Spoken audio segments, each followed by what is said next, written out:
Guys, ഇന്ന് നമുക്കൊരു salad ഉണ്ടാക്കിയാലോ.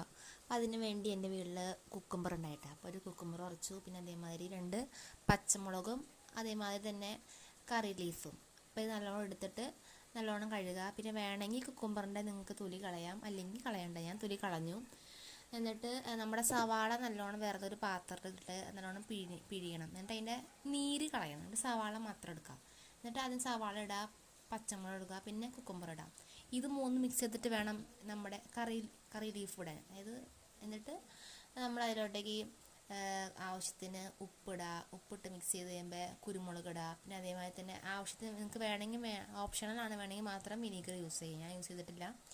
ഇത് നമുക്കത് യൂസ് ചെയ്ത് ഡയറ്റ് ചെയ്യൂലേ, അവർക്ക് നല്ല യൂസ് ചെയ്യാം. പിന്നെ നമ്മുടെ ബോഡിക്ക് നല്ലതാണ് ഇങ്ങനെ സലാഡ് വല്ല കഴിക്കുന്നത്. അത് കുക്കുംബറൊക്കെ നല്ലതാട്ടോ. പിന്നെ നമുക്ക് ഇപ്പോൾ ഡയറ്റും ചെയ്യാൻ താല്പര്യമില്ലാത്തവർക്ക് ലഞ്ചായിട്ട് നോൺ വെജ് യൂസ് ചെയ്യാം. അപ്പം അത്രേ ഉള്ളൂ.